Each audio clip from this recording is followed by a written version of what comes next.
تو میرے بزرگوں اور دوستوں، صرف ایک بات اس موقع پر کرنا چاہتا ہوں، بہت دیر ہو چکی ہے، کہ ہمیں اپنے اس مزاج کو اور اپنے اس معیار تعلیم کو اور اس معیار عمل کو اگر ہم نے برقرار رکھا، انشاءاللہ دنیا کی کوئی طاقت ان مدارس کو ختم نہیں کر سکتی، کوئی طاقت ختم نہیں کر سکتی۔ الحمدللہ ہم کیسے گئے گزرے ہوں، لیکن اللہ تبارک و تعالیٰ سے جن بزرگوں کے ہم نے جوتے اٹھائے، ان بزرگوں کا یہ فیض ہے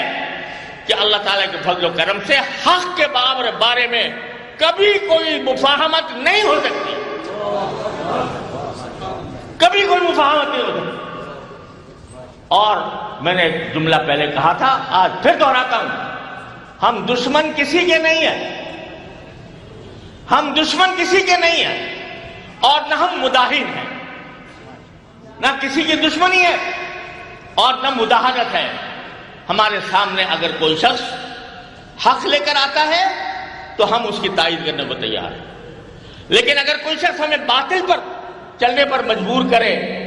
تو ہم اپنی تمام ناتوانیوں کے ساتھ اس کا مقابلہ انشاءاللہ کریں گے، مرتے دم تک کریں گے لیکن بشرطے کہ ہم اپنے اکابر کے مزاج و مذاق کو سمجھ کر اپنے مدارس کو اس کے مطابق چلائیں۔ آج ہمیں اپنے طرز عمل پر مدارس جس منہج پر چل رہے ہیں ان سب پر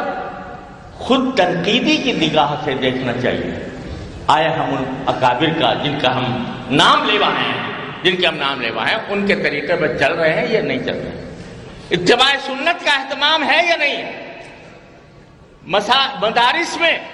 طلبہ کو نماز با جماعت کا اہتمام کرایا جا رہا ہے یا نہیں کرایا جا رہا ہے،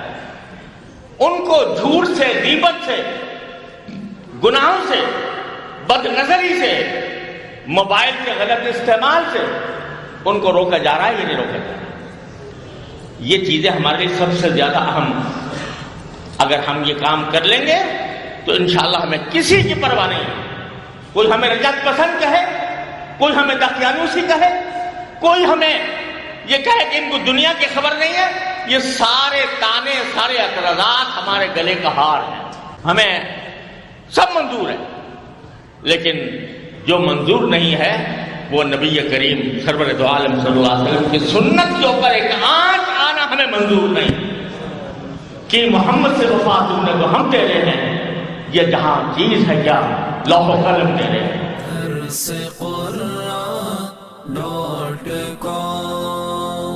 www.darsequran.com